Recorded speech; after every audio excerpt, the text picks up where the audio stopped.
তো দেখতে এতটা কিউট হয়েছে এগুলো, এটা কিন্তু খেতে দারুণ মজা। যারা একবার বানিয়ে খাবেন তারা বারবার এভাবে বানিয়ে খেতে মন যাবে। শ্রীচন্দন আর ডিম দিয়ে মজার একটা রেসিপি বানাবো। প্রথমে শ্রীচন্দনটাকে ভালো করে ছুলে নেব।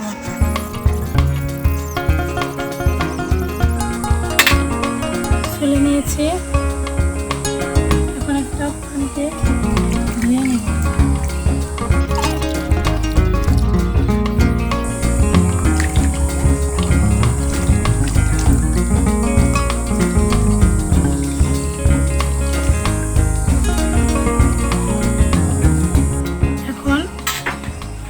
এভাবে কেটে নেব, এভাবে করে নেব, লাগবে না, করে দেব।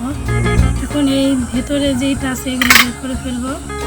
এভাবে হাত দিয়ে চেপে চেপে ভেতরের যে এইগুলো আছে এগুলো বের করে ফেলবো। এভাবে এগুলো কিন্তু ফেলে দিব না, এগুলো একটা বাটিতে রেখে দিব। সবগুলো একইভাবে করে নেব। সবগুলো করে নিয়েছি, এগুলো আর এখন ধোয়ার কোনো প্রয়োজন নেই। আর যে একটা বাটিতে যে এইগুলো রেখেছিলাম ভিতরে, এখন এর ভেতরে পেঁয়াজ আর কাঁচামরিচ কুচি করে রেখেছিলাম সেগুলো দিয়ে দিব। এর ভেতরে দিয়ে দিব লবণ, সামান্য পরিমাণে হলুদের গুঁড়া, সামান্য পরিমাণ মরিচের গুঁড়া, সামান্য পরিমাণ ধনিয়া গুঁড়া। এখন ভালো করে মেখে নেব। এর ভিতরে একটা ডিম ভেঙে দিব।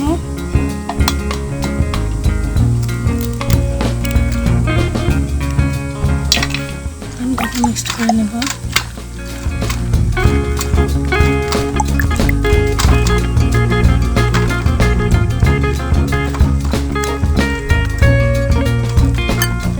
এগুলোর ভিতরে সামান্য পরিমাণ লবণ দিয়ে একটু এভাবে মেখে নেব। ভিতর দিক দিয়ে এইভাবে আঙ্গুল দিয়ে ভিতর এভাবে লবণটা একটু মিক্সড করে নেবে, এভাবে দিয়ে।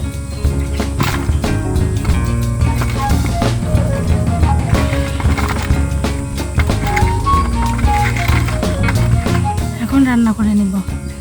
আমি একটা কড়াই বসিয়ে দিয়েছি। আমি মাটির কড়াইটা ব্যবহার করছি, আর মাটির কড়াইতে রান্না করলে খুব মজা লাগে। কড়াই গরম হওয়া পর্যন্ত অপেক্ষা করব, তেলটা গরম হওয়া পর্যন্ত অপেক্ষা করব। তেলটা ভালো করে গরম করে নিতে হবে।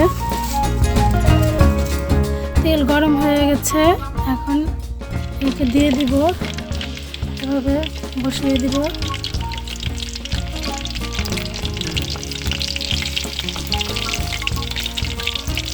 এর ভিতরে যে ঘি রেডি করেছিলাম এগুলো দিয়ে দিব।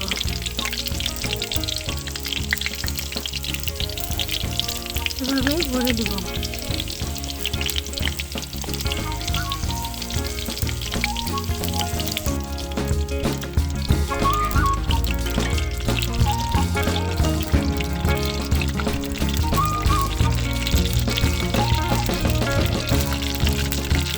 এভাবে সবগুলো ভরে দিব। এভাবে ভেতরে ভরে দিয়েছি। এখন এক পিস হলে আর এক পিস দিয়ে দিব।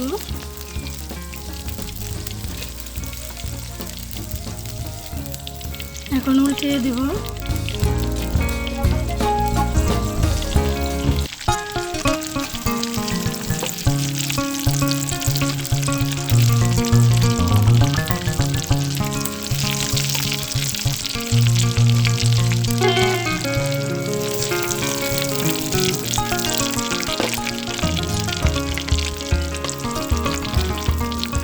হয়ে গেছে, একইভাবে সবগুলো ভেজে নেব।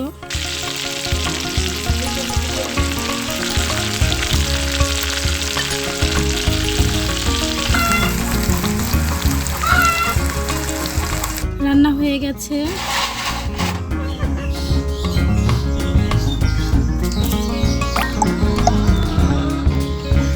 আমি আপনাদেরকে একটা ভেঙে দেখাচ্ছি যে ভিতরটা কেমন হয়েছে।